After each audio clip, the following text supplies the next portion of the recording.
Hey guys, I'm Brian. She's Brenda on YouTube at New Life Recovery. Brenda, Happy New Year. Oh, Happy New Year and welcome to it, whatever it looks like for you. Yeah, for sure. For sure. Good to see you. It was good to see you this week. I don't always get to see you throughout the week, but got to work with you this week. That was nice. Always a nice treat. And I think prophecy for this year. I think we're gonna have a good one. Woo! I love it.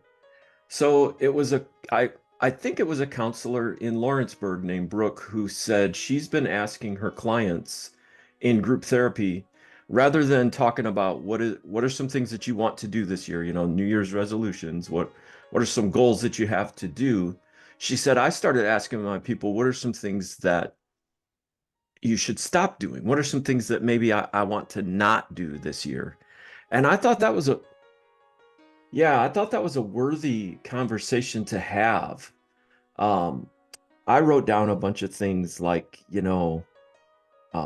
resentment, unforgiveness, being over fearful, kind of all those step four things, And step four in AA and NA, we make a fearless moral inventory, we look at the things that are in our lives that we're not happy with, things that we need to improve. What are some things that I want to work on this year? And for me, boy, um, Brenda, I know um, a lot of people in my recovery circles don't know that I used to be a pastor. And even though I was a pastor for 9 years of a church, and that's actually what I went to school for, um, I was struggling with pornography. Mm. And that's the kind of thing where you'll say to yourself, who does that kind of thing anyway, let alone someone who's supposed to be in spiritual leadership, right? Right. And so I have identified more, and this is a realization that I've had fairly recently. Like, I'm still identifying more with myself as a failure rather than the fact that I'm forgiven. I'm still identifying with my past rather than my present, my brokenness rather than my healing, and my self-condemnation rather than self-love. And that's the kind of thing I've preached for years that's going to keep us held back or lead us right back to our addiction or compulsive behaviors, right? And so this year, that's my personal take home. This year, I'm going to stop identifying with my past and start living as the person that this new life that I'm creating for myself. I think I think that that is brilliant. I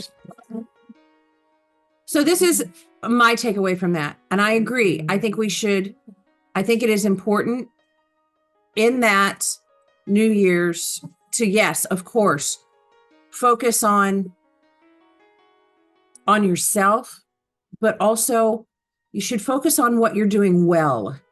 Wow. We're all focusing on, I need to lose weight. I need to be a better person. I need to, you know what you need to do? You need to be kind to yourself. Yeah. And I am, you need to focus, we all focus on what we do bad.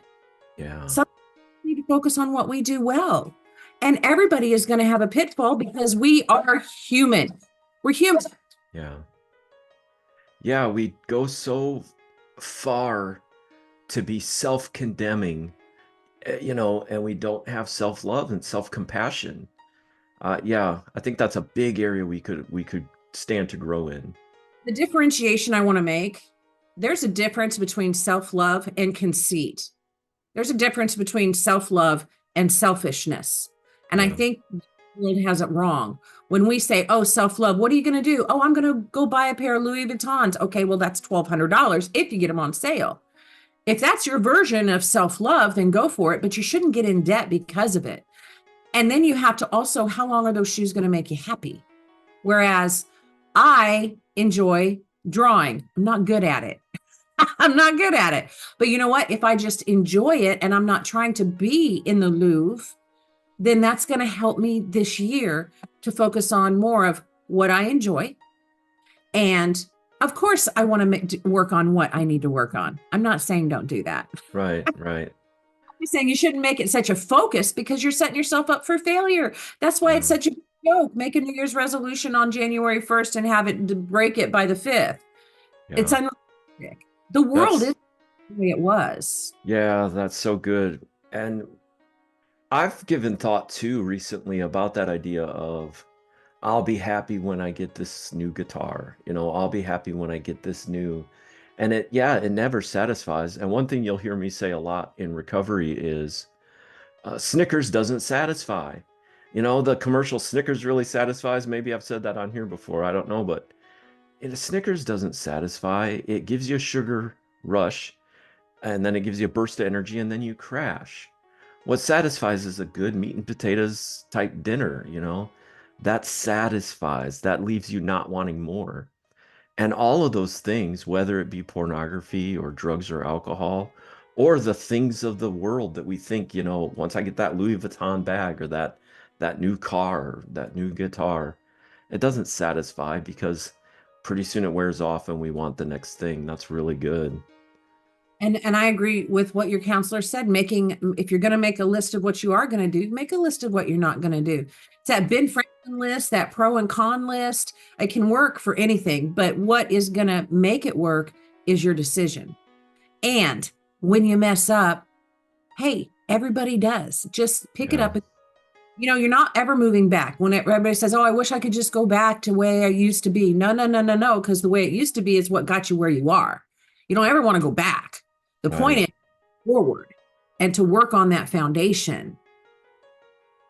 Yeah.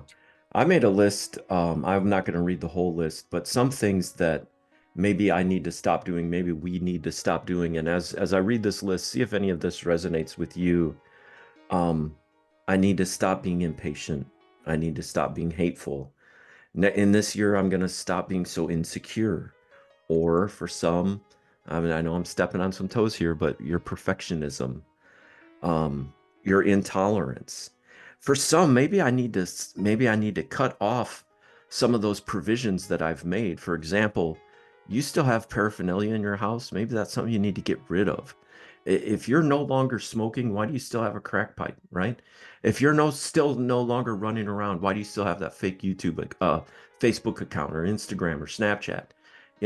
If you're done running around, why do you still have those numbers? Like, there's some things that we can block. There's some things that we can stop doing to set ourselves up for 2024 to be powerful and encouraging. Any final thoughts on that, Brenda? Sometimes people are here for, and we all know it, a chapter, a season, however you verbalize it. Take an inventory of your personal wants and needs and go from there. Some people aren't meant to come into 2024 with you. And that's okay. They're meant to be. Uh, That's oh, okay. I love that. Yeah. Yeah. It was for a season, and it's okay to shut that chapter. It's okay to shut that book. And that was wonderful. That was wonderful, Brenda. Well, guys, happy 2024. My prayer is that God will make this a great, year for us. I love you. God bless you as always. Until next time, be well.